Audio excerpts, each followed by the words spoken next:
Hola, estimados, buenos días. Bienvenidos sean todos a este nuevo webinar que vamos a realizar. Por acá quien les habla, Aurismelis Herrera. Pertenezco a la empresa Quintes y tengo como cargo de acompañadora. ¿Ya? Pertenezco a todo el equipo comercial pues, de esta empresa. El día de hoy voy a ser yo su oradora y quien les va pues, a dar la charla será nuestro estimado Enterprise Agile Coach Hernán Hurtado Jaramillo. De antemano les pido que por favor coloquen sus micrófonos en silencio. De todas formas yo creo que los silencia a todos. Continúo. Por acá, el día de hoy, como ven en pantalla, tenemos como título cómo crear y gestionar un Product Backlog orientado a resultados. La dinámica que vamos a tener el día de hoy será, Hernán va a dar taller y al final vamos a tener una ronda de preguntas y respuestas. El que quiera puede hablar, puede colocar su cámara o pues activar su micrófono y hablar al final de la charla, o en su defecto, a medida que Hernán vaya hablando, ustedes van apuntando sus dudas en el chat y yo luego las voy leyendo y Hernán las va respondiendo. ¿Sí? A su vez, quiero comentarles que les pido que pues, abran su mente y estén bastante atentos a lo que Hernán les va a hablar el día de hoy, y a comentarles de antemano que todos los jueves estamos realizando este webinar, ¿sí? Todos los jueves con temas totalmente distintos. De igual forma, como ya yo tengo sus correos, le haré llegar las invitaciones semanalmente, pues para que los que tengan tiempo se puedan ir apuntando. Sin más nada que decir, les doy el pase pues a nuestro Agile Coach. Cuando quieras.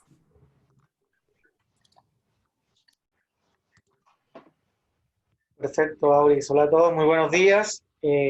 Mucho gusto. Bienvenidos a este nuevo espacio, ¿no? Que estamos comenzando una vez más y que estamos comentando desde Quintes y que estamos realizando, como decía Aurismelis, todos los días jueves, ¿no? Para nosotros es un placer enorme poder tener estos espacios con ustedes y compartir constantemente no solamente conocimiento, sino un poco de experiencia. En el día de hoy, para nosotros es un webinar bastante especial y lo hemos denominado así básicamente por lo que buscamos en él, realmente, ¿no? Una de las grandes cosas que se han venido presentando con todo este tema de la agilidad es que en muchos casos existe la confusión realmente con respecto de cuál es el objetivo como tal de esta.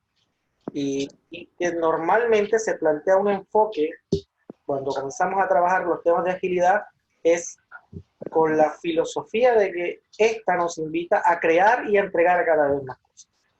Nada más ajeno de la realidad, dado que la agilidad nos está invitando es precisamente a producir valor. Y no necesariamente la cantidad de valor generado va a estar relacionada a la cantidad de entregas que yo haga. Motivo por el cual, en el día de hoy, queremos compartir con ustedes este espacio en el cual les mostraremos cómo este artefacto denominado Product Backlog juega un papel importante precisamente en eso, en tener esa orientación a resultados, dado que los resultados son los que propiamente reflejan el valor que estamos generando.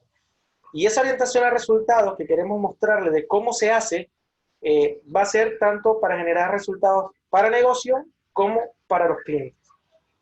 No siendo más en esto, con esta pequeña breve introducción de lo que se va a tratar este espacio, me presento para aquellas personas que no me conocen. Mi nombre es Hernán Fabián Hurtado Jaramillo, como decía Aurismelis, actualmente soy el Enterprise Agile Coach en Quintes. Soy consultor internacional en agilidad a escala o en marco de escalamiento 6, pero adicionalmente soy ingeniero de sistemas de profesión, cuento con una especialización en ingeniería del software, soy arquitecto también de software y cuento con una serie de certificaciones en distintos temas, todos relacionados a lo que tiene que ver con agilidad. Mi hermosa familia, mi esposa, mis 2 hijos, que sin duda siempre, ¿no?, manifiesto mucho agradecimiento a ellos por todo el apoyo, ¿no?, constante que ellos me brindan. Mis redes sociales, tengo un blog personal también, www.hernanhurtado.blog, donde constantemente estoy publicando, digámoslo así, muchas cosas que les sirven, que les pueden llegar a ustedes a servir en su día a día, actualmente, de hecho incluso tengo una secuencia que ya va de 4 publicaciones en este momento preciso, acaba de salir mi última publicación.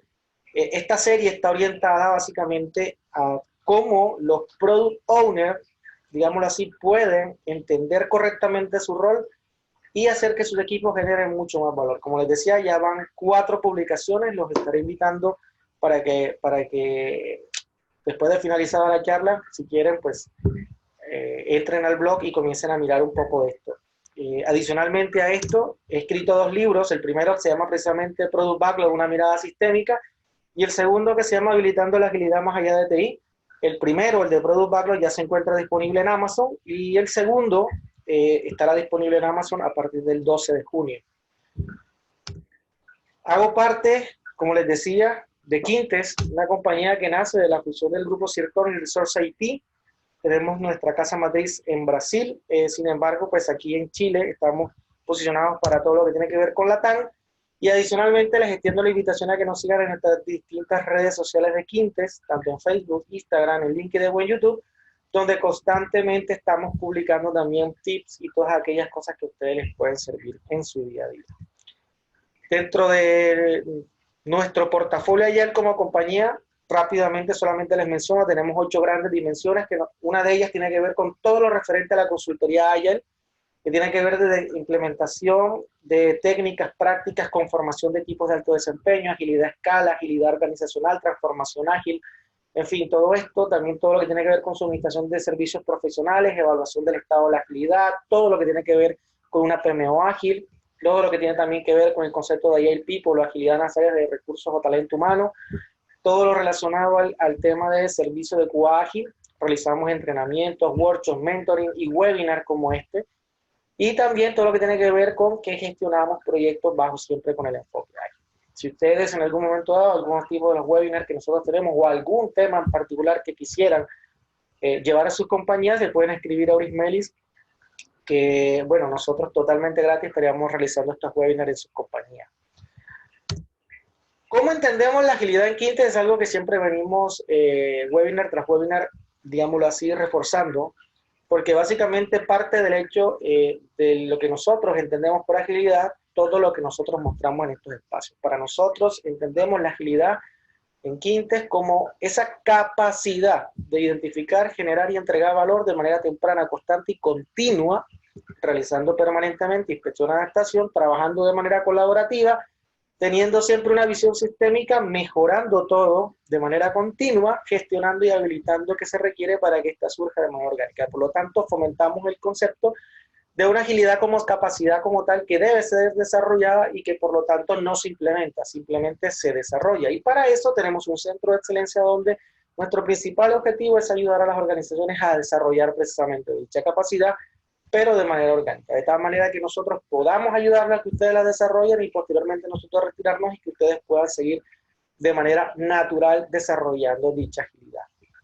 Por eso nos enfocamos en las cosas que están ahí en el dibujo, realizando un fuerte enfoque en todo lo que tiene que ver con la gestión del cambio. En el día de hoy, como lo veían al principio, vamos a estar viendo pues, cómo crear y cómo gestionar un Product Backlog orientando a resultados tanto para negocio como para los clientes. Y vamos a empezar precisamente por ahí, porque lo primero que vamos a tratar de tener presente en este espacio es lo siguiente.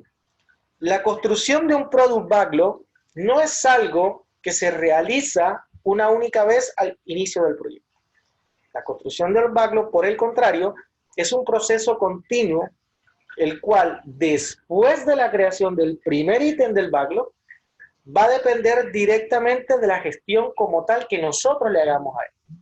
Y segundo, que la gestión del Product Backlog también es un proceso que es continuo, el cual debe estar enfocado a la generación de resultados, más no de entregables. Y hacemos este énfasis al comienzo, y tomo como experiencia un ejemplo muy reciente que tuvimos, una conversación con un gerente de tecnología de una importante empresa que tuvimos en los últimos días, donde incluso manifestaba con orgullo de que dentro de su área de TI tenía grandes equipos de desarrollo que incluso ya estaban en capacidad de hacer mucha cantidad de entregas al finalizar cada sprint, esto cada 15 días. La pregunta posterior a una buena felicitación que le dimos, porque realmente pues, es un proceso algo eficiente, por así decirlo, es que si eran conscientes del valor que estaban generando, que si eran conscientes precisamente del costo de ese valor y del impacto que estaban teniendo los clientes y sobre todo lo más importante es, si eran conscientes de eso, cómo lo estaban midiendo.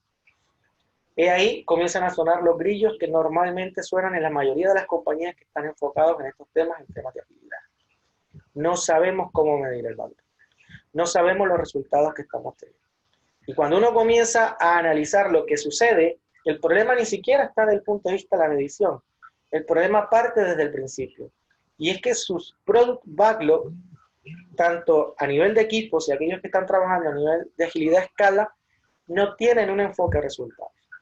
De ahí, inicialmente, por un lado, partió esa idea mía de escribir el libro que hice de Product Backlog, y por otra, desde acá, desde Quintes, quisimos realizar este espacio para mostrarles cómo generar precisamente resultados no entregables, tener ese enfoque como equipo, como organización. En ese orden de ideas, para crear un Product Backlog orientado a resultados, primero debemos entender su naturaleza. Por lo tanto, me voy a remitir a una frase que, aunque en muchos casos es cliché, por así decirlo, a veces no se logra entender la magnitud de lo que esto representa. Y es la siguiente: los valores ágiles nos dan las pautas de los paradigmas que deben existir en un equipo. O sea, la forma en que el equipo como tal debe pensar, nos la dan los valores ágiles. Por otro lado, los principios ágiles son quienes nos indican los comportamientos derivados de dichos paradigmas. Por lo tanto, para yo poder entender la naturaleza de la forma en que debo tener el enfoque de trabajo, tengo que enfocarme precisamente en entender y adoptar los valores ágiles, pero más allá de eso, incluso comprender correctamente los principios ágiles. Por lo tanto, los invito inicialmente a que analicemos estos siguientes principios ágiles. El primero me dice: aceptamos que los requisitos cambien incluso en etapas tardías del desarrollo. Los procesos ágiles aprovechan el cambio para proporcionar una ventaja competitiva al cliente. Segundo principio: los responsables de negocio y los desarrolladores trabajan juntos de forma cotidiana durante todo el proyecto. Tercero, los procesos ágiles promueven el desarrollo sostenible. Los promotores, desarrolladores y usuarios debemos ser capaces de mantener un ritmo constante de forma indefinida. Otro, la atención continua a la excelencia técnica y al buen diseño mejora la agilidad.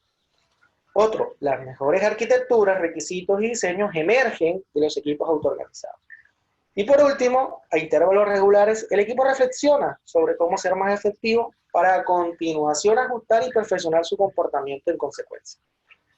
Tomo estos en particular porque comienzan a servirme de base para lo que vamos a hacer ahora. Y es que lo primero, que cuando uno lee eso, resaltamos una serie de cosas que nos manifiestan estos principios ágiles.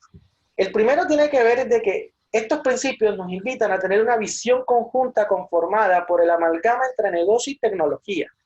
Es decir, nos está diciendo de que los dos mundos deben no solamente de convivir día a día, sino que deben de estar unificados en busca de un único objetivo. Dos, que ese enfoque múltiple conformado por la mejora continua debe existir. Es decir, que debe haber un enfoque hacia la excelencia técnica, el buen diseño, la calidad y la entrega continua de valor. Otro punto para resaltar es el devenir de una estrategia y un plan que permitan esa identificación y entrega sostenida de valor en ciclos e iteraciones cortas. Y que la orientación a la inspección y adaptación para realizar los ajustes permanentes en las estrategias y los planes establecidos han de marcar el ritmo de trabajo como tal. Teniendo esto presente, yo me voy a la definición básica que me muestra la guía oficial de Scrum, la cual me dice: la lista de productos o Product Backlog es una lista ordenada de todo lo que se conoce que es necesario para el producto, y que esta es la única fuente de requisitos para cualquier cambio a realizarse como tal en el producto. Y cuando uno se coloca a leer esto, yo digo, oye, aún en la guía de Scrum, siento que se queda corta dicha definición, por la importancia como tal que el Product Backlog tiene. ¿Y por qué se queda corta? Dado a que esa definición, primero, por un lado, achaca o deja primeramente en manos del product owner toda la responsabilidad de lo que tiene que ser con respecto al product backlog. Y segundo, me habla de que esta debe estar organizada. Pero cuando yo me coloco a mirar, más allá de eso, también me deja una puerta demasiado grande en la que no me deja claro qué es lo que debe contener mi product backlog, si yo tengo en cuenta los principios que estuvimos viendo ahora. Por lo tanto, una definición un poco más completa de lo que es un product backlog sería algo como esta. El product backlog es un artefacto vivo porque este ha de crecer o ha de decrecer a medida que el tiempo pasa, que debe estar compuesto por una serie de ítems que representen una visión sistémica de lo que ha de ser la solución y de lo que las personas involucradas en el desarrollo de dicha solución deben hacer. ¿Para qué? Para garantizar su crecimiento como equipo y adicionalmente a esto, la entrega temprana, constante y continua de valor. Es decir, mi product backlog debe contener realmente todo y todo a partir de una visión sistémica. ¿Eso a qué me lleva? A buscar la manera de tratar de entender qué debe tener entonces un product backlog. Un product backlog, si yo quisiera tener una visión sistémica apoyada en lo que me están planteando los principios ágiles, debería tener como mínimo estas 5 cosas que están planteadas acá. Lo primero, debe tener unos ítems funcionales. Estos funcionales representan todo lo que el negocio quiere y están representados a su vez por lo que nosotros conocemos las épicas, las características o features, las historias de usuario. También el concepto de habilitadores, que son aquellos que nos han de permitir técnicamente hacer realidad esos puntos de negocio. Y estos habilitadores tenemos que hay habilitadores técnicos o arquitectónicos. Hay unos habilitadores de exploración, que son para buscar o adquirir un conocimiento. Tenemos unos habilitadores de cumplimiento, que son aquellos que representan todos estos temas legales o simplemente definiciones propias de la organización que han de cumplirse. Pero más allá de eso, los habilitadores, como les manifestaba, su importancia radican en que tienen que estar en el product backlog, cosa de que muchos equipos en muchas organizaciones omiten, no los visualizan o simplemente los confunden con tareas técnicas a realizar, y son cosas totalmente distintas. Por otro lado, la importancia de la deuda técnica. La deuda técnica también tiene que estar presente dentro del product backlog, porque de la forma en cómo se trabaja en el contexto o el enfoque ágil, la capacidad, digámoslo así, de generación de deuda técnica aumenta a medida que la eficiencia se hace mucho más evidente dentro del contexto. Por lo tanto, la deuda técnica no solamente debe ser identificada cada vez que se genera o sprint tras sprint. Adicionalmente, eso lo más importante es que la deuda técnica debe ser pagada. Por lo tanto, todos los ítems de deuda técnica yo tengo que también entrar en ese juego de gestión que voy a hacer en mi product backlog para que dicha deuda técnica, con el paso del tiempo se disminuya. Yo los invito a leer un post que hice en mi blog, o 2 posts realmente, porque fueron dos publicaciones que hice en mi blog, precisamente donde explico un poco más el tema de la deuda técnica y el impacto que esto tiene. Porque es que los equipos y las organizaciones no son conscientes del daño que trae la deuda técnica. Por eso decimos, esta debe estar en el product backlog. El cuarto tiene que ver con lo referente a la mejora continua, porque precisamente como es una visión sistémica que tiene mi product backlog, este me debe, como les manifestaba en la definición anterior, mi product backlog también debe tener todas aquellas cosas por las cuales mi equipo debe convertirse en un equipo de alto desempeño. No es un equipo que se queda ahí haciendo constantemente lo mismo, no, son personas que con el tiempo están aprendiendo, deben ir mejorando el proceso. Por lo tanto, la mejora continua le va a apuntar a las 4 dimensiones. Cómo estas personas mejoran lo que están haciendo, mejoran la forma en que lo están haciendo, mejoran la forma en cómo interactúan y adicionalmente cómo están evolucionando su cultura, la cultura esa propia que se está formando ahí pequeñita y que a su vez debe estar alineada con la cultura organizacional. Y por último, no menos importante, ¿no? En el momento en el que las cosas comiencen a salir a producción, en caso tal de que se presenten los bugs o aquellos errores, pues estos también deben incorporarse al product backlog.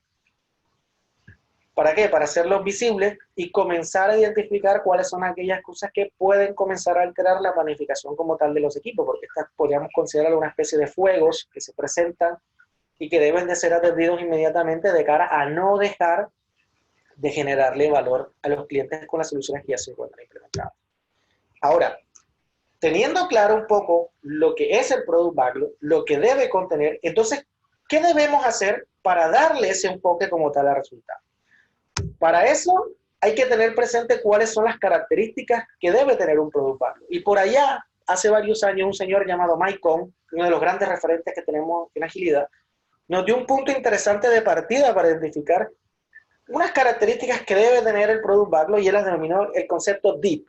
DEEP es algo así como profundo, si lo quisiéramos traducir literalmente al español, pero más allá de eso, DEEP nos dice, oye, es que mi Product Backlog debe estar detallado, debe estar estimado, debe ser emergente, debe ser priorizado. Sin embargo, teniendo en cuenta la definición de Product Backlog, que ahí se las pongo nuevamente, la que viene de la guía de Scrum, y este enfoque que nos estaba planteando Maicon, nosotros decimos, oye, aquí hay algo que no comienza a cuadrar, porque si ya de por sí la definición de la guía de Scrum con el paso del tiempo se comenzó a quedar corta, así como algunos principios ágiles, por ejemplo, donde nos manifestaban que la principal medida de progreso era el software funcionando, y nosotros decimos, mira, no es el software funcionando, es el valor generado. Entonces, este enfoque que nos hace Maicon también comienza a quedarse corto. Y comienza a quedarse corto porque es que no basta con priorizar ese backlog, ni tampoco con tenerlo ordenado, para que éste esté orientado realmente a resultados. Y eso lo vamos a ver ahora. Entonces, ¿qué es lo que se requiere para que esté orientado a resultados? Se requiere que nuestro Product Backlog esté organizado. Por lo tanto, nace un nuevo enfoque que se ha denominado ODEEP, que básicamente parte de la naturaleza de la organización que debe tener el Product Backlog, porque es la clave del enfoque como tal al resultado. Si nosotros comenzamos a ver, no es lo mismo ordenar que organizar. En la imagen que ustedes ven en pantalla, por ejemplo, a mano izquierda, los zapatos están ordenados. Pero en la medida en que yo comience a atender mayor cantidad de zapatos, de una u otra manera necesito comenzar a organizarlos de una manera tal que, por ejemplo, en las mañanas, cuando yo vaya a salir a trabajar, pueda identificar más fácilmente cuáles son aquellos zapatos que yo necesito para trabajar, que son distintos a los zapatos que yo necesito, por ejemplo, para ir a trotar, para hacer ejercicio. Esto lo entienden incluso mucho más las mujeres cuando que son aquellas que les encanta tener una gran cantidad de pares de zapatos. Y la manera como ellas organizan las cosas permiten tener identificado dónde se encuentran, por ejemplo, los zapatos que utilizan para salir, que es muy distinto a los zapatos que tienen para la casa. Entonces eso me invita a que la organización parte del concepto de que, como tengo un fin, debo de tener una estrategia para alcanzar como tal ese fin. Por lo tanto, el nuevo enfoque ODEEP lo que busca es que los equipos dejen de tener un enfoque de output, es decir, de entregar cosas por entregar, porque tenemos que la gente dentro de estos equipos ágiles entrega muchas cosas y aparentemente cada vez entrega más, pero no tiene claro los resultados que tú estás generando. El enfoque ODEEP lo que te trata es cómo te orienta a que esas cosas que tú entregues estén realmente generando unos resultados hacia el negocio y hacia los clientes. Pero entonces, otro punto que debemos resaltar propiamente de este enfoque ODEEP tiene que ver precisamente el hecho de que le entrega unos atributos al Product Backlog para cumplir su acometido de orientación a resultados. El primero parte de que el Product Backlog como tal debe tener un propósito y una visión de producto. ¿Por qué? Porque como decíamos, como este representa un producto o una solución que yo estoy desarrollando, yo tengo que tener claro cuál es el propósito del producto o la solución que estoy haciendo y cuál es la visión que lo representa como tal. Segundo atributo que debe tener entonces mi Product Backlog que me pide ODEEP es que todo lo que yo haga debe estar alineado netamente a ese propósito y a esa visión. Y adicionalmente a eso que debe existir total transparencia dentro de todo lo que representa como tal mi Product Backlog. Entonces, el enfoque ODEEP busca alinear propósito y visión del producto con algo denominado estrategia de liberación con algo denominado roadmap o plan de liberación que va a desencadenar en lo que ha de contener como tal mi product backlog. Esa línea ha de fluir en doble vía. Todo lo que yo haga por el lado izquierdo, todo lo representante al propósito, la visión del producto, tiene que girar y fluir hacia el lado derecho y permear mi product backlog. Y todo lo que acontezca en mi product backlog va a fluir también en sentido contrario, o sea, hacia la izquierda, y va a afectar mi plan de liberación, mi estrategia de liberación, incluso la visión que yo llegue a tener de mi producto. Cuando nosotros entonces, yo los invito, veamos un poquito más a detalle. ¿Por qué? Porque el propósito del producto o de la solución que yo estoy desarrollando como equipo, precisamente ha de ser la razón permanente de existir, de evolucionar, o sencillamente es el por qué se hacen las cosas. Y esto es algo que nosotros debemos tener presente para lograr, ¿qué cosa? Dirección y sobre todo empoderamiento de las personas que están desarrollando dicha solución. Y la visión del producto ha de estar enmarcada en esa solución idealizada que aborda el problema que se ha articulado en el propósito. Es decir, esta de representar la solución que yo he determinado después del análisis como tal propiamente dicha del producto. Entendiendo eso, mi estrategia de liberación debe contener tres cosas básicas. Número uno, las necesidades que busco resolver, los objetivos del negocio que espero alcanzar y la propuesta de valor que le debo dar al cliente. He aquí la clave. Una buena estrategia de liberación podrá garantizar resultados para el negocio y para los clientes. Por lo tanto, la estrategia de liberación ha de ser un plan de alto nivel que ayude a los equipos a hacer realidad el propósito y la visión. Por lo tanto, esta debe ser capaz de explicar para quién es el producto y por qué la gente querría comprarlo o usarlo. También debe poder reflejar qué es el producto, cuáles son los objetivos comerciales, cuál es la propuesta de valor para clientes y usuarios, por qué vale la pena que la organización invierta en él. Adicionalmente a esto, la estrategia deberá representar la forma en que se va a validar la hipótesis o se va a adquirir el conocimiento necesario para el desarrollo del producto. O sencillamente, si por el contrario, se procederá a entregar valor al cliente teniendo identificada una característica o una funcionalidad puntual. Cuando los equipos no tienen el enfoque de una estrategia de liberación, literalmente no saben qué tipo de valor están entregando, ni cómo van a medir, ni cuánto le cuesta eso, ni son capaces de determinar cuál es el retorno de la inversión ni el retorno de la eficiencia corporativa. Esa es la importancia de tener una estrategia de liberación. Por lo tanto, yo siempre les hago el enfoque. Miren, no es lo mismo este tipo de cosas o este tipo de conceptos que se ven, que ustedes pueden ver en pantalla. Mínimo producto viable no es lo mismo que una mínima característica viable, no es lo mismo que un mínimo producto marketable, ni es lo mismo que un mínimo release marketable. Cada uno de estos conceptos representa una estrategia distinta de entregar el valor. Y me llama mucho la atención y lo recalco mucho porque uno escucha constantemente también algo erróneo al decir que los equipos, no, todos los sprint o cada no sé cuántos sprint estamos entregando mínimos producto viable. Y les digo, vale, ¿no tienen claro qué es un mínimo producto viable? Un mínimo producto viable es un concepto mediante el cual yo busco adquirir un conocimiento o validar una hipótesis como tal. Después de la validación de la hipótesis, yo tengo que proceder a generar como tal propiamente el valor. Entonces, si yo llevo un año generando mínimos producto viable, ¿qué me quiere decir? ¿Que llevo un año tratando de validar una hipótesis? O sencillamente que estoy utilizando el concepto distinto porque, entre otras cosas, cada uno de estos conceptos también se aborda de una manera distinta. Y lo más interesante, yo puedo variar mi estrategia de liberación con el paso del tiempo. En algún momento dado puedo estar trabajando con mínimos productos viables, luego paso a mínimas características marketeables, puedo volver a mínimos viables, puedo utilizar mínimos productos marketeables, puedo mezclar varios de estos conceptos. Eso hace un estratega, eso hace un product owner que conoce a cabalidad lo que éste como tal debe hacer, porque él es el estratega como tal del equipo. Ahora, el roadmap o plan de liberación es una herramienta que realmente es muy útil precisamente para implementar dicha estrategia. porque lo que hace con ella es alinear las expectativas tanto de los equipos como de los stakeholders, porque permite determinar literalmente cómo es la planificación de las entregas que yo tengo pensado hacer en mi estrategia de liberación.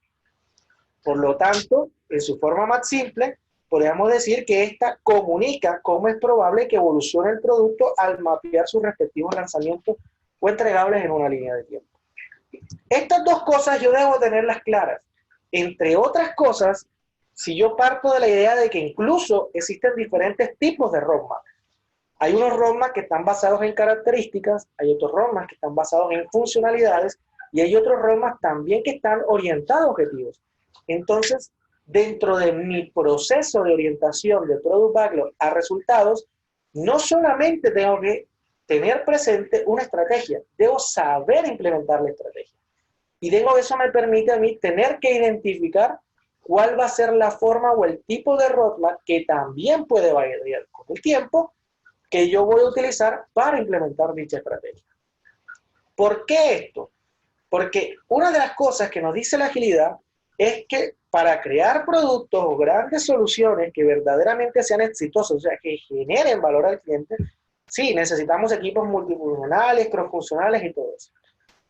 El roadmap y la estrategia de liberación literalmente facilitan la colaboración entre las personas, lo que hará que éstas logren el empoderamiento y el crecimiento como equipo necesario para que a través de esa visión sistemática o sistémica que se requiere para la construcción de estas dos cosas, el producto o resultado final sea algo que verdaderamente genere valor para clientes y para la organización. Ahora, ¿cómo mantenemos una gestión del Product Backlog orientada a resultados? Esta gestión tiene unas particularidades. Lo primero que recordemos que estamos trabajando bajo un enfoque ágil. Por lo tanto, las entregas de valor se realizan de manera gradual en los diferentes sprints, los cuales deben de tener sus propios objetivos y criterios de éxito. Dos cosas supremamente importantes. Una de las cosas que a veces uno no entiende, muchos equipos incluso no tienen un objetivo de sprint. Y peor aún, hay unos que tienen los objetivos de sprint, pero su objetivo está orientado a entregar tareas, a hacer historias, o incluso a colocar sencillamente cosas en QA. Esto no es tener un enfoque a resultados, es simplemente entregar cosas. Es decir, que los equipos con esa mentalidad entregan cosas por entregar, así de sencillo. Cuando nosotros vemos bajo este enfoque el propósito y la visión del producto, literalmente determinan los objetivos de negocio y la hipótesis del beneficio esperada al cliente. Estas son identificadas en el business case y en la hipótesis de beneficio. Es decir, que mi producto o solución, eso que habíamos planteado al comienzo, al tener un propósito, no basta. Necesito tener claro cuál es mi hipótesis como organización, cuál es el beneficio esperado para el cliente, y esto lo expreso en estos dos, por así decirlo, en estos dos elementos, en estos dos artefactos. ¿Por qué? Porque es el tener una hipótesis de beneficio del producto o la solución que estoy haciendo y un caso de negocio me permitirá determinar cuál va a ser mi estrategia de liberación.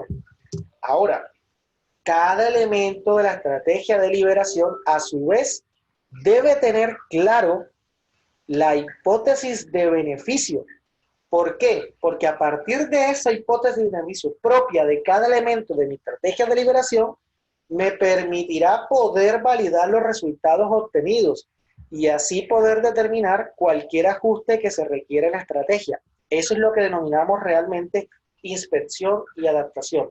Yo entrego, valido los resultados, miro el comportamiento que eso tuvo, el impacto que tuvo, el valor que generé, y a partir de ahí miro y determino los ajustes que tenga yo que hacerle a mi estrategia.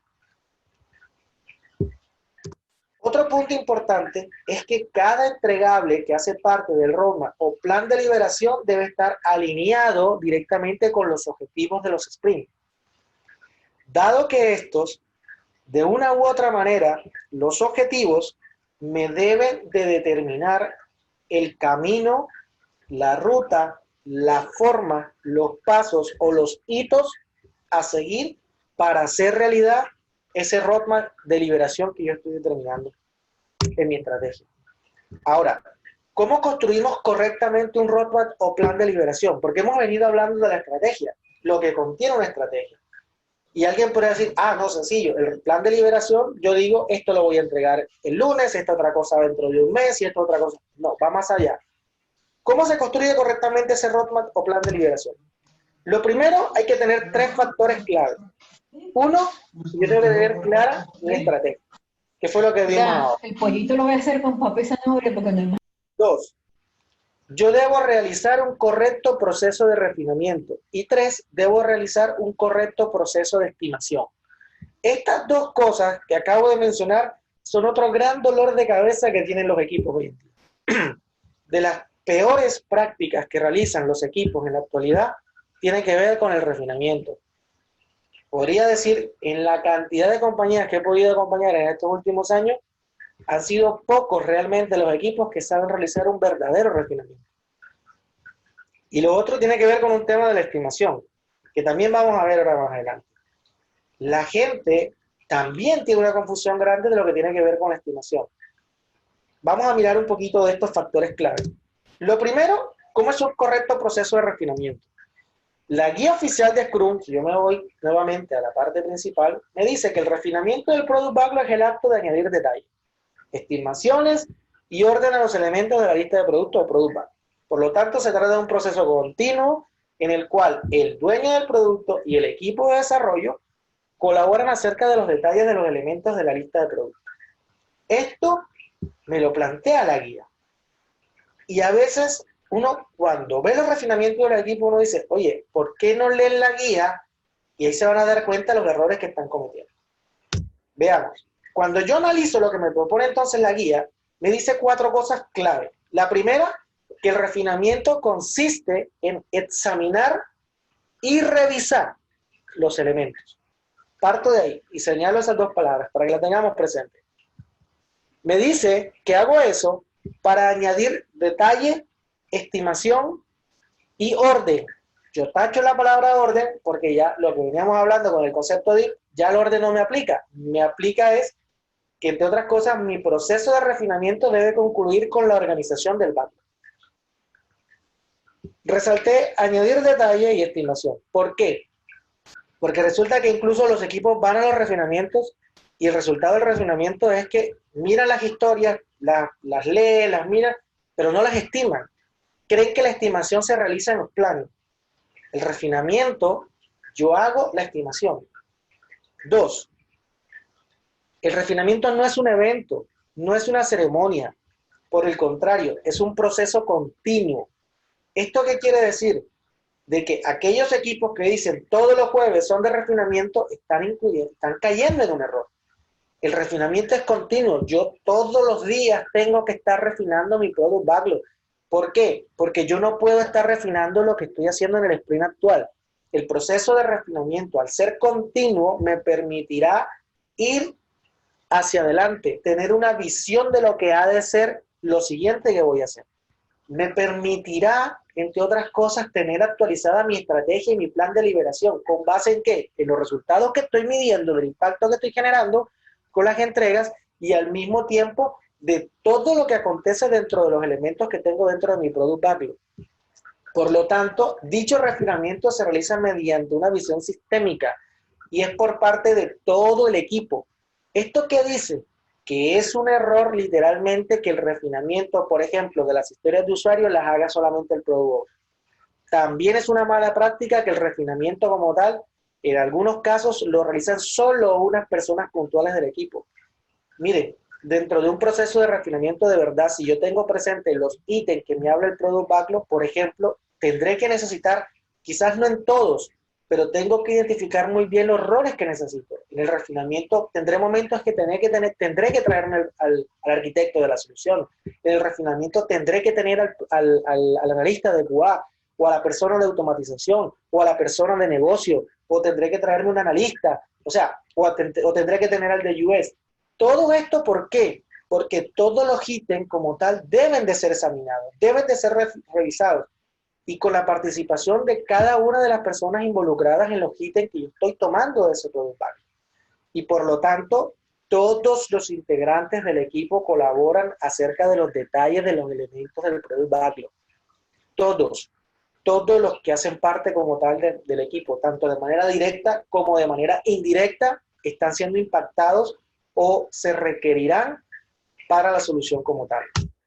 En ese sentido, comenzamos a mirar entonces que añadir detalle al Product Backlog sería obtener una visión sistémica a través del conocimiento, entendimiento y la comprensión colectiva de cada elemento que se examina y que se revisa.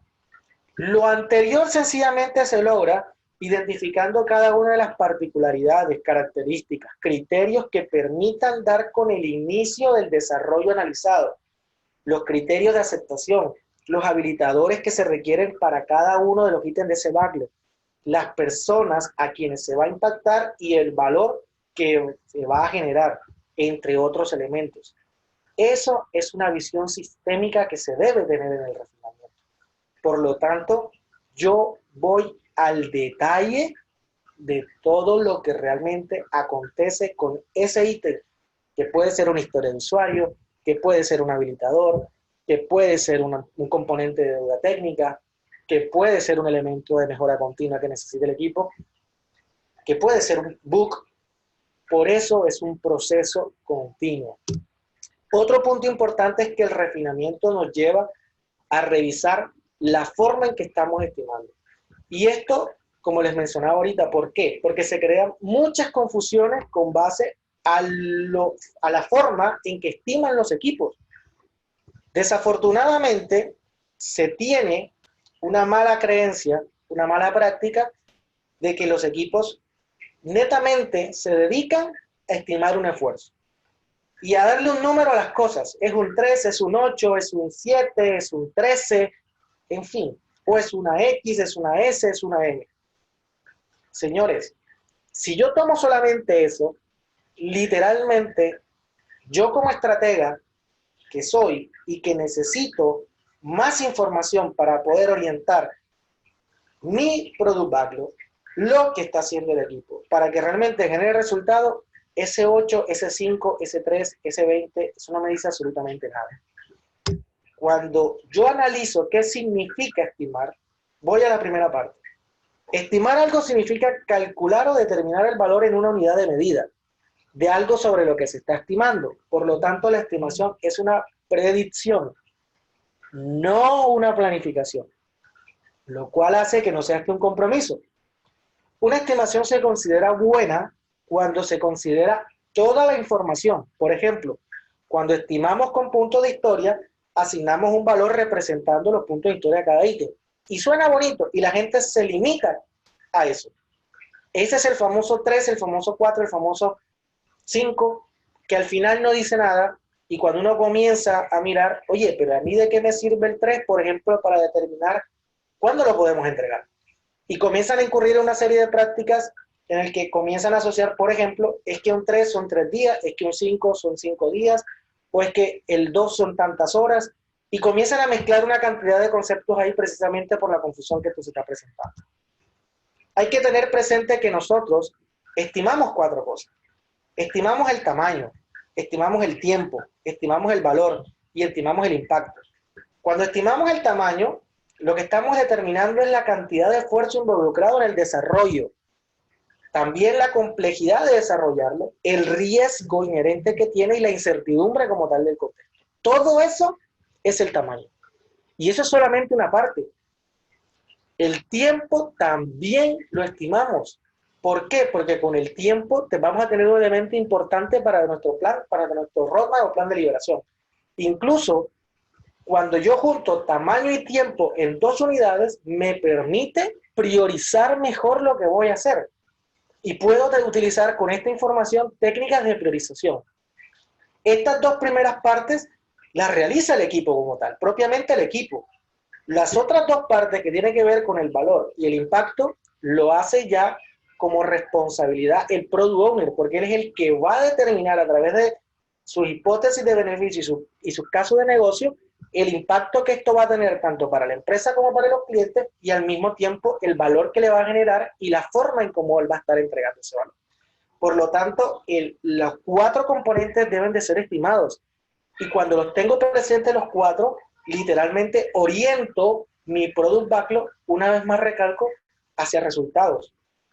En ese sentido, cuando yo hablo de estimar el tamaño, les decía, es una amalgama de 4 componentes: esfuerzo, complejidad, riesgo e incertidumbre. Fíjense lo que les mencionaba ahorita. Normalmente nos quedamos en el esfuerzo. Esos son 3. Vale, ese es el esfuerzo que requiero. ¿Y eso qué es? Ese es solo tu esfuerzo. Veamos cada una de estas. Miren, el esfuerzo, si nosotros miramos la definición, por así decirlo, de la Real Academia de la Lengua, me dice que el esfuerzo es el empleo enérgico de la fuerza física contra un impulso o una resistencia. Pero cuando yo me llevo el concepto de esfuerzo a nuestro contexto, que tiene que ver con el desarrollo de productos y soluciones, ese esfuerzo representa qué tanto conocimiento, qué tanta habilidad, qué tanta experiencia o qué tanta experticia se requiere para desarrollar esa funcionalidad. Y eso lo enmarco en una escala. 2. Determino la complejidad.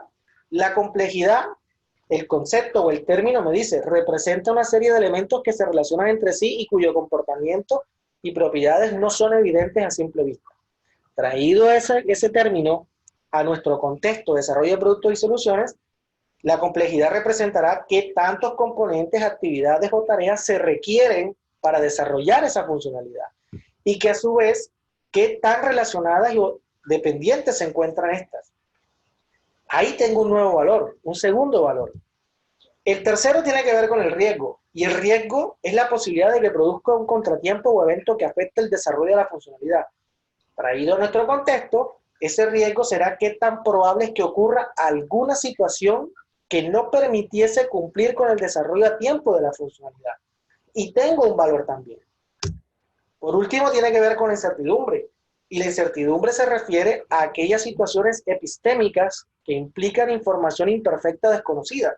Es decir, en nuestro contexto, la cantidad de información incompleta o desconocida que se tiene sobre la funcionalidad que vamos a hacer.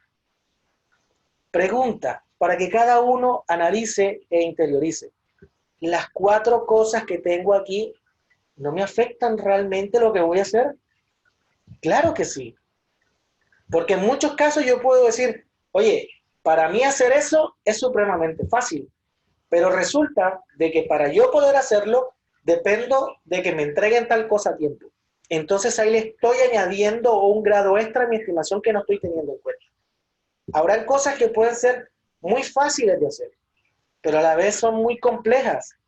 Hay cosas que pueden tener una incertidumbre demasiado grande y que literalmente, si yo no tengo en cuenta el grado de incertidumbre que tengo, para mí sería irresponsable decir que eso es netamente un 3 o es un 5 cuando yo tengo en cuenta el esfuerzo.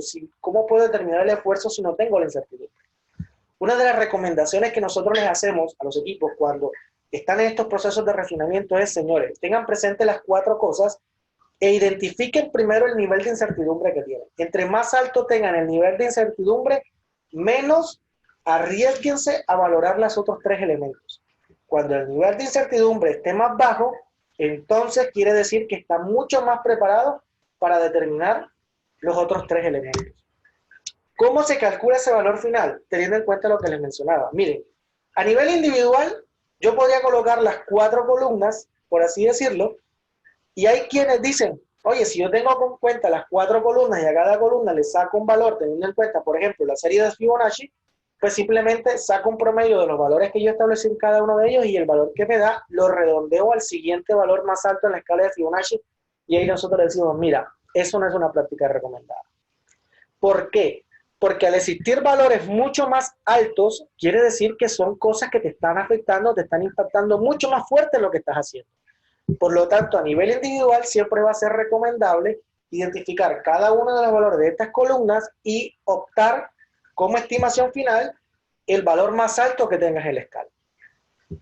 Ahora, cuando esto lo hacemos a nivel grupal, cada uno de los integrantes del equipo tendrá sus valores en cada una de estas columnas y aquí también les decimos, miren, hay equipos que cuando aplican esta práctica, por ejemplo, se van por el promedio y decimos, miren, lo del promedio pasa lo mismo que ahorita.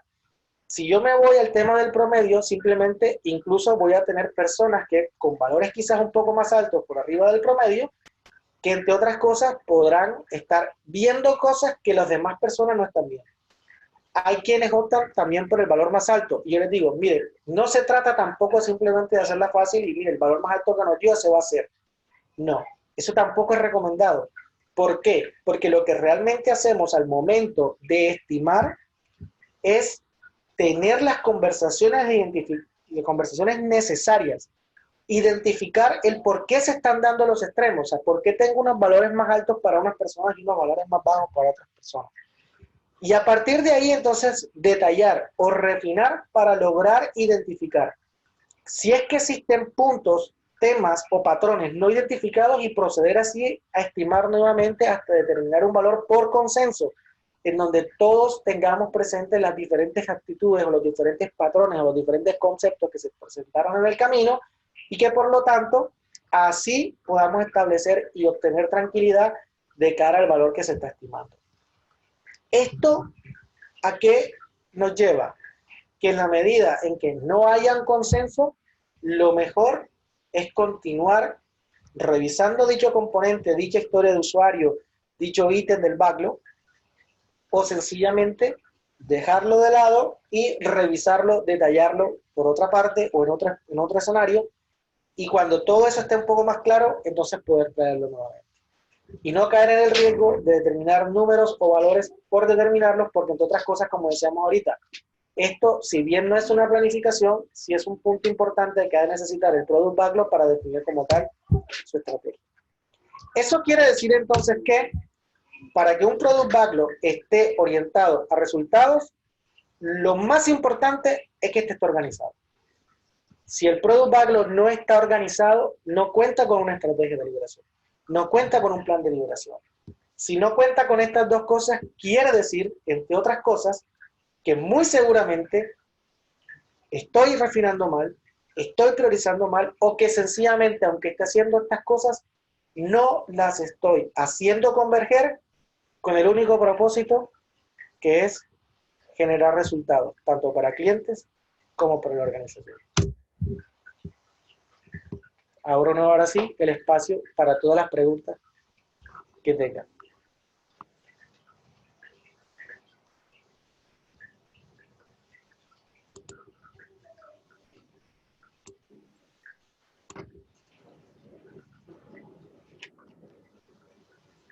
Cualquier duda, cualquier pregunta, bienvenida, la pueden escribir en el chat o simplemente habiliten su micrófono y vale, todas son bienvenidas.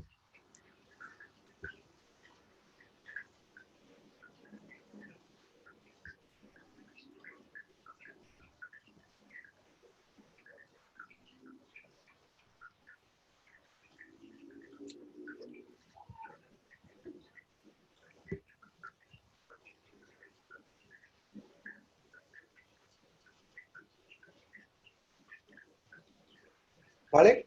¿No hay preguntas?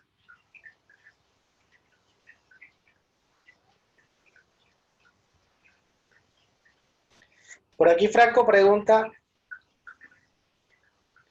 mira, por aquí Franco pregunta, por ejemplo, lo primero, Franco, mi nombre es Hernán, no Héctor. Vale. Pregunta, ¿cuándo colocas deuda técnica en el backlog? ¿Se deja como un por hacer? No. Hay que tener en cuenta algo. Una cosa es carryover y otra cosa es deuda técnica. Carryover es aquello que el equipo no alcanzó a hacer en el estudio anterior. Deuda técnica son aquellas cosas que por omisión o sencillamente por el afán de haber introducido velocidad, omitimos el hacer ciertas cosas de la funcionalidad Por lo tanto, en un futuro, estas van a afectar mi solución. Es decir, es como si estuviera dejando de hacer algo consciente o inconscientemente, pero que después de que salga, soy consciente de que me va a afectar algo. Por lo tanto, tengo que pensar en que en el futuro eso ya debe estar corregido antes de que me afecte. Eso se trata de la deuda técnica. Lo otro, cuando los equipos sprint tras sprint dejan de hacer cosas porque no les alcanzó el tiempo como tal, pues ya eso se convierte como tal en carryover.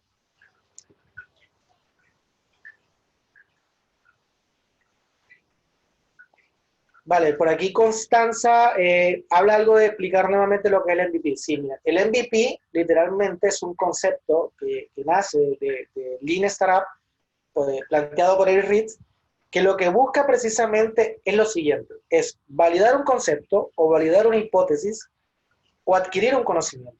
Por lo tanto, yo genero algo pequeño que ya genere valor como tal para mi cliente, se lo entrego, pero tengo que tener esto respaldado por una hipótesis. O sea, ¿qué espero lograr? ¿Qué espero entregarle a mi cliente? ¿Cuál es el impacto que se supone que esto va a hacer?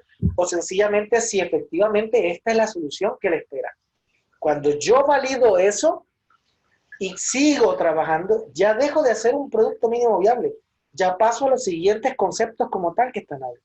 Por ejemplo, una característica mínima marketeable, que es el MMF, ha de representar una serie ya de funcionalidades identificadas después de haber validado mi hipótesis que efectivamente ya le comienzan a generar valor. No quiero decir de que es una característica, yo puedo definir que una característica tiene 50 funcionalidades, entonces quiere decir que tengo que entregar las 50 funcionalidades dentro de mi MMF. No. Quiere decir de que todas las funcionalidades yo las voy a distribuir según la estrategia que yo defina. Es decir, que esa característica que tiene 50 funcionalidades puede tener sencillamente varios MMF. Ahora, también hay otro que es el MMP, que es el mínimo producto marketeable. Este está compuesto por uno o más MMF. ¿Qué quiere decir? Que mis mínimos productos marketeables pueden contener varias funcionalidades de una misma característica o varias funcionalidades de distintas características. Esa es la forma en cómo yo comienzo a empaquetar, tanto de manera vertical como de manera horizontal, lo que contiene mi backlog. Por eso es importante, por ejemplo, que dentro de lo que es la construcción de mi backlog, yo también esté creando algo llamado, por ejemplo, el User History Mapping. En ese User History Mapping no solamente planteo las historias, sino que también planteo o especifico o visualizo los demás ítems del backlog y puedo representar gráficamente y hacer visible cómo es mi estrategia de liberación, en qué momento, cómo construyo en un momento determinado lo que ha de representar un MMF, cómo construyo o cómo represento lo que ha de representar, por ejemplo, un MMP, o cómo comienzo a mezclar esto y esto cómo lo encajo dentro de mi plan de liberación o mi plan de arriba. Eso es básicamente.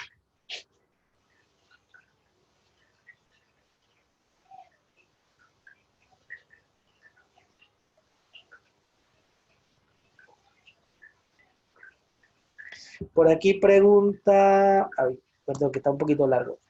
Felipe, dice, mencionaste que el roadmap estará bien hecho o estimado en la medida que el producto esté refinado. Pero ¿cuál sería el equilibrio? Mire, esto es un proceso. O sea, la estrategia de liberación tampoco es algo que se define al comienzo del proyecto y ya, terminado para pintura. No. Recuerde lo que venimos diciendo, la estrategia de liberación se va viendo afectada por muchas cosas, por los resultados que yo estoy obteniendo, por el impacto que estoy generando, también por los avances o los retrasos que pueda tener mi plan de liberación. O sea, se va viendo afectado por una serie de cosas. Por lo tanto, mi roadmap o plan de liberación también se va viendo afectado de una u otra manera por la consecución de los objetivos como tal.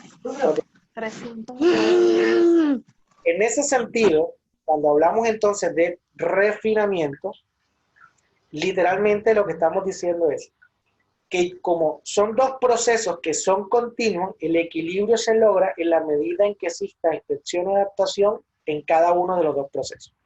Ahora, como el refinamiento se hace dentro de cada uno de los sprints, es correcto. Nosotros partimos de épicas, porque las épicas representarán esas grandes ideas, por así decirlo, que trae el negocio al comienzo. y que esas éticas con el paso del tiempo, a medida que se van refinando, estas se van detallando, se le van aplicando patrones de división de historias de usuario, por ejemplo, van saliendo funcionalidades, van saliendo características, y que esas características al aplicarles patrones van saliendo historias de usuario. Entonces, a medida que todo esto va jugando un papel importante y que el refinamiento lo vamos haciendo bien y que vamos estimando y le vamos determinando las 4 cosas que estamos planteando, pues literalmente se vuelve mucho más fácil determinar cómo ha de ser nuestro roadmap de liberación. Y recordemos que nuestro roadmap, entre mejor esté construido, pues representará mucho más fácil también cómo voy a entregar mi estrategia de liberación. Natalia, este tema es fundamental para ser efectivo en la habilitación de la agilidad. Totalmente, totalmente, Natalia, por una sencilla razón. La agilidad busca entregar valor, no entregar cosas. Es así de sencillo. En la medida en que yo tenga esa capacidad de entregar valor, estoy habilitando o estoy desarrollando la agilidad como tal. Es así de sencillo. Claro que sí, Natalia.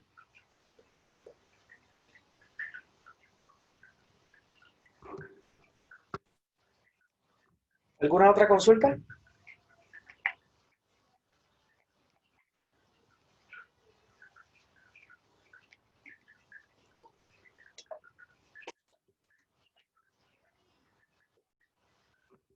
Bueno, por aquí hay 2 preguntas. Por una parte, A. Hernández dice, ¿es recomendado crear un backlog? Ya están escribiendo. Dice, ¿es recomendado crear un solo backlog cuando existen múltiples proyectos? En mi caso tengo proyectos de clientes, control financiero, cadena de suministro, a través de cada proyecto, lo administro en un solo backlog. Por ejemplo, lo administro un equipo de 4 ingenieros de datos. Miren, esto, hay diferentes formas de hacerlo. Yo lo que sí les puedo decir, miren, lo que no debe suceder es que como yo estoy teniendo 4 o 5 tipos de ítem que debe tener un product backlog, una práctica pésima es tener un backlog de lo funcional y un backlog de lo técnico, por separado. Eso no debe hacerse, debe ser uno solo, es un solo backlog del producto. Sí, y lo digo por experiencia, porque conozco product owners que son, por experticia, ya muy buenos estrategas y que tienen equipos que pueden manejar más de un proyecto. Si bien esto no es lo más recomendable, que un equipo maneje 3, 4, 5 proyectos en simultáneo, sino que tenga foco, que yo pueda limitar el trabajo en progreso y una serie de prácticas que se deben implementar, pues hay equipos que lo logran hacer, que pueden manejar más de uno de estos.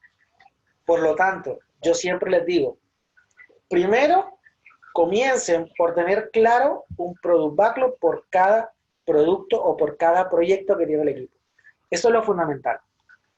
A partir de ahí, según la experticia que se vaya teniendo en la gestión de cada uno de estos backlogs, de cada proyecto, pues literalmente ustedes podrán experimentar unificar esto en un único backlog y a partir de ahí ver si la gestión como tal de este sigue siendo efectiva. Si la gestión como tal no es efectiva, lo mejor es tener los 4 backlogs, o sea, en ese caso, el backlog de cada proyecto por separado y tener una gestión focalizada en cada uno de estos. ¿Vale?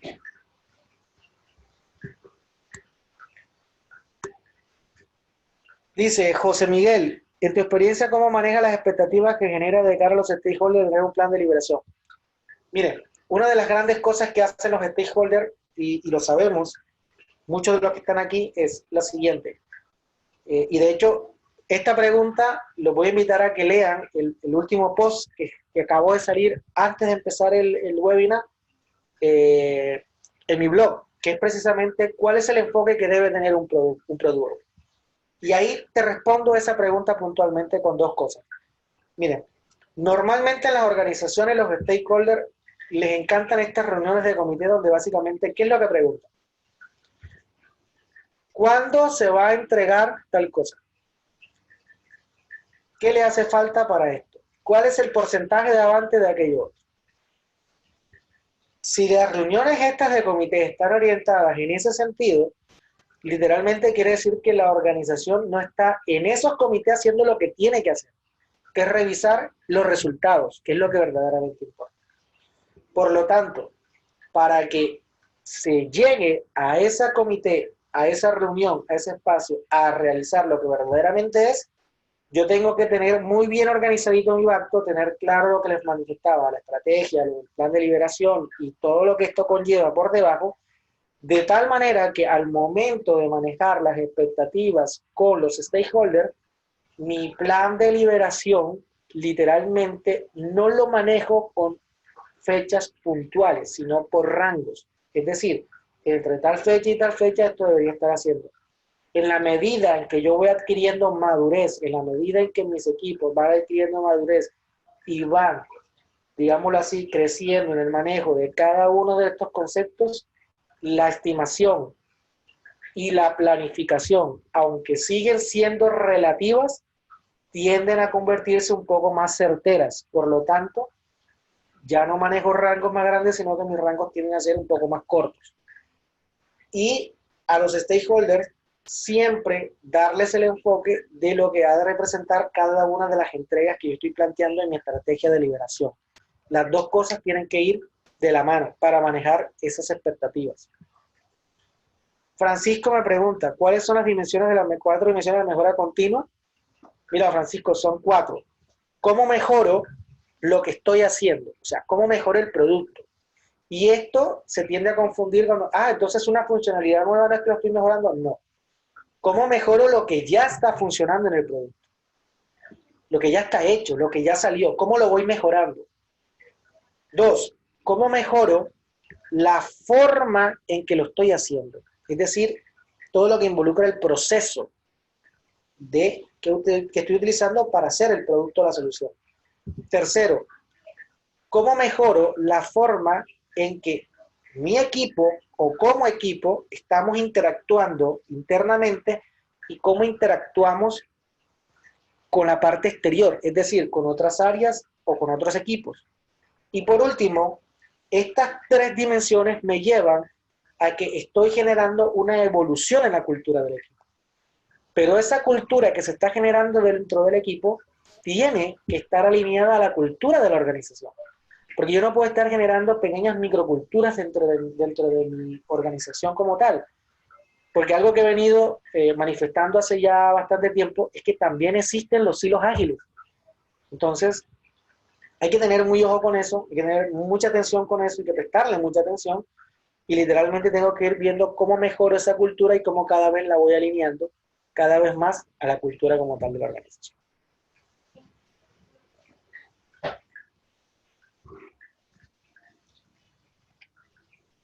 ¿Alguna última pregunta?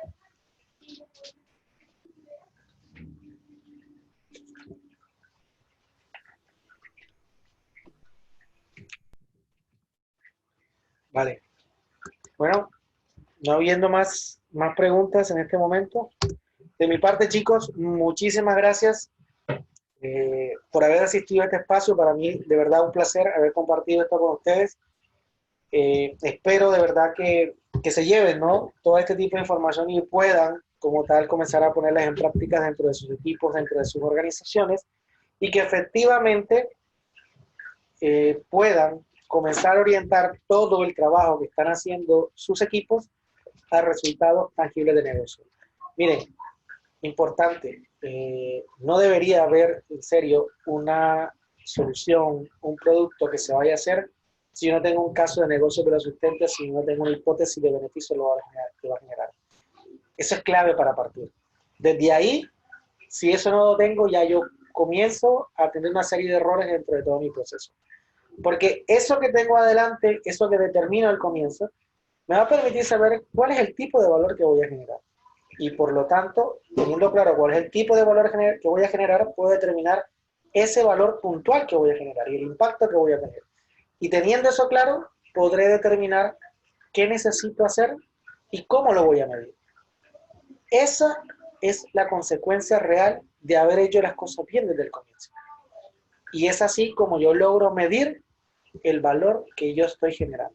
en la medida en que valido las hipótesis de las cosas que estoy planteando en mi producto y en mi estrategia de negocio. Una vez más, muchísimas gracias. Están todos cordialmente invitados a todos los diferentes espacios que estaremos haciendo en Quintes. Y bueno, no siendo más, para mí, un eterno placer. Cuídense mucho. Muchísimas gracias. Auris. De igual forma por acá, estimados, muchísimas gracias por haber participado. Les recuerdo que si requieren alguna visita para dar detalle de este u otros temas de agilidad a las empresas para las que trabajan, podemos sin ningún costo agendar una visita, bien sea con Hernán o con cualquiera de nuestros head coach, ¿ya? A su vez, si requieren aclarar alguna otra duda con respecto a este u otros temas, me pueden contactar a mi correo aurismelis.herrera@quintes.com, lo acabo de hacer llegar al chat. Y recordarles nuevamente visitar nuestras redes. En YouTube estamos colgando todos y cada uno de los webinars que hemos ido realizando de hace mes y medio para acá. Y a su vez, en los próximos días colgaré también este webinar, ¿ya? Sin más nada que decir, muchas gracias por participar, estimados. Son bienvenidos todos los jueves. Les haré llegar a sus correos las próximas invitaciones. Que tengan un feliz día y se cuidan mucho. Nos seguimos viendo en las redes. Hasta luego.